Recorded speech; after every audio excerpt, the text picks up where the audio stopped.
हमारी रोज की बातचीत में ना कुछ ऐसे छोटे छोटे शब्द होते हैं जो पूरे सेंटेंस का मतलब ही बदल देते हैं। हाँ, मैं बात कर रहा हूं प्रोनाउंस की, यानी सर्वनाम की।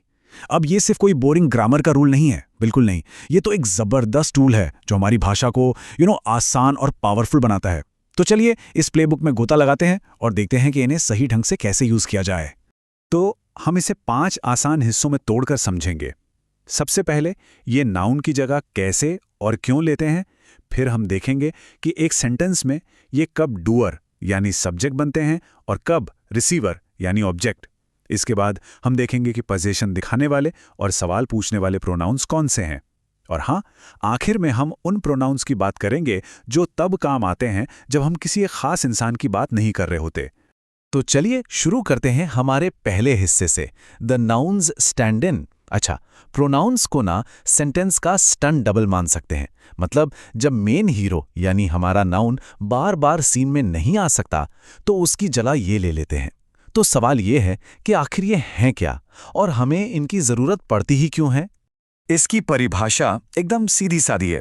प्रोनाउन वो शब्द हैं जो एक नाउन की जगह ले लेता है। बस सोचिए, अगर ये ना होते तो हमारी भाषा कितनी अजीब और रिपीटेटिव लगती। यही वो शब्द हैं जो हमारी बातचीत को एकदम नेचुरल और फ्लो में ले आते हैं। आइए एक बहुत ही सिंपल सा सेंटेंस देखते हैं, लीसा लाइक्स कैट्स। अच्छा, इस वाक्य में एक्शन कौन कर रहा है? जाहिर है लीसा।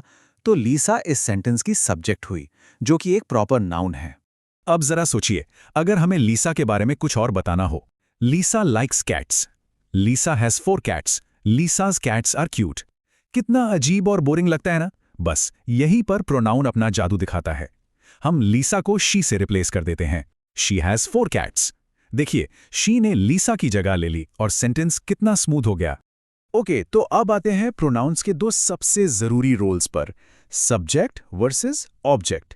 इसे समझने का सबसे आसान तरीका है ये सोचना कि क्या प्रोनाउन सेंटेंस में एक्शन कर रहा है या फिर एक्शन को रिसीव कर रहा है। बस यही छोटा सा फर्क ये तय कर देता है कि कौन सा प्रोनाउन इस्तेमाल होगा। यहां फर्क एकदम साफ है। एक टीम है सब्जेक्ट प्रोनाउंस की, जो है द डूअर, ये काम करते हैं, जैसे आई, यू, ही, शी। और दूसरी टीम है ऑब्जेक्ट प्रोनाउंस की, जो है द रिसीवर, इन पर काम का असर होता है, जैसे मी, यू, हिम, हर। चलो सब्जेक्ट प्रोनाउन का एक एग्जाम्पल देखते हैं। My father works hard, he works in a factory. यहां ही कौन है? बिल्कुल सही, मेरे पिता। और वो क्या कर रहे हैं? काम कर रहे हैं। तो ही यहां एक्शन का डूअर हुआ। ठीक है, अब एक नजर ऑब्जेक्ट प्रोनाउन पर। Miss Garcia is very nice, all the children like her. यहां लाइक करने का जो एक्शन है वो किसके ऊपर हो रहा है?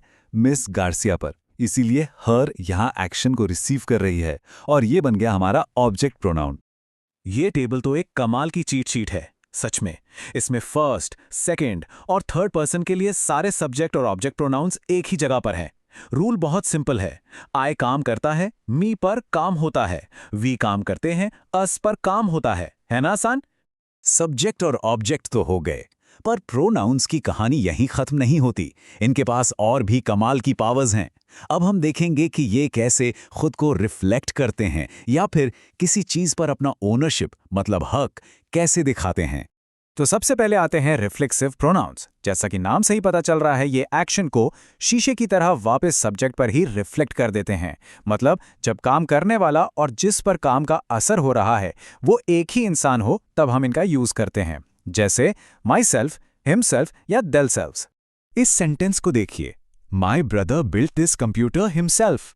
यहां हिमसेल्फ लगाने से इस बात पर जोर पड़ रहा है कि कंप्यूटर किसी और ने नहीं बल्कि मेरे भाई ने खुद बनाया है। एक्शन घूमकर वापस सब्जेक्ट यानी माई ब्रदर पर ही आ गया। और अब आते हैं पॉसेसिव प्रोनाउंस पर। इनका काम सीधा है, ये बताते हैं कि कोई चीज किसकी है, जैसे माइन, योर्स, हर्स, theirs। और इनकी एक सुपर पावर है, ये अकेले खड़े हो सकते हैं। इन्हें अपने बाद किसी नाउन के सहारे की जरूरत नहीं होती। इसका सबसे क्लासिक एग्जाम्पल है दिस बुक इज माइन। अब हम दिस इज माई बुक भी बोल सकते थे, बिल्कुल, लेकिन माइन का इस्तेमाल करने से बुक शब्द को दोबारा बोलने की जरूरत नहीं पड़ी। माइन ने अकेले ही पूरा काम कर दिया। तो प्रोनाउंस और क्या क्या कर सकते हैं? ये चीजों की तरफ इशारा भी कर सकते हैं और सवाल भी पूछ सकते हैं।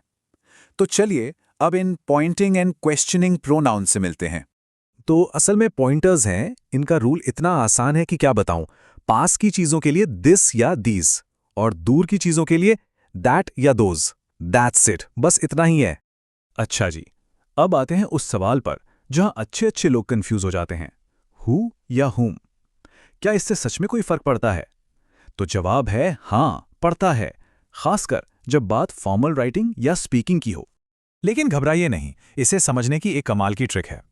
अगर सवाल का जवाब ही या शी में दिया जा सके तो हु यूज कीजिए। जैसे who came to the party, जवाब होगा ही केम। और अगर जवाब हिम या हर में फिट बैठे तो हुम यूज कीजिए। बस ये याद रखना है, हु सब्जेक्ट है और हुम ऑब्जेक्ट है। ये ट्रिक हमेशा काम करती है। अब तक हमने जितने भी प्रोनाउंस देखे वो किसी न किसी खास इंसान या चीज की तरफ इशारा कर रहे थे। पर तब क्या, जब हमें किसी खास की नहीं बल्कि जनरल बात करनी हो। बस यहीं पर एंट्री होती है हमारी आखिरी कैटेगरी की, वो प्रोनाउंस जो जनरल टर्म्स में बात करते हैं। इनका नाम है इंडेफिनिट प्रोनाउंस, और नाम में ही इनका मतलब छिपा है। ये डेफिनिट नहीं है, मतलब निश्चित नहीं है। ये किसी एक खास इंसान या चीज के बारे में नहीं बताते, बल्कि एक जनरल आइडिया देते हैं, खासकर क्वांटिटी यानी मात्रा के बारे में।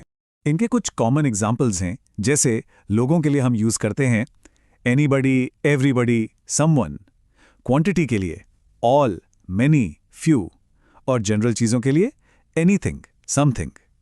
ये वो शब्द है जो हमें बिना किसी का नाम लिए एक बड़ी बात कहने में मदद करते हैं। और हाँ, एक बहुत ही दिलचस्प केस है दे का। जरा इस सेंटेंस को देखिए, why don't they repair the bad roads. यहां ये दे कौन है? पता नहीं, ये सरकार हो सकती है, म्युनिसिपैलिटी हो सकती है, या कोई भी। दे का ये यूज बहुत कॉमन है जब हम किसी अनजान ग्रुप की बात कर रहे होते हैं। तो अब प्रोनाउंस की ये पूरी प्लेबुक हमारे सामने है। अब अगली बार जब भी कुछ लिखने या बोलने की बारी आए तो एक पल के लिए सोचना जरूरी है, क्या हम सिर्फ शब्द इस्तेमाल कर रहे हैं या सही प्रोनाउन चुनकर अपनी बात को ज्यादा दमदार और सटीक बना रहे हैं। चॉइस हमेशा हमारी होती है।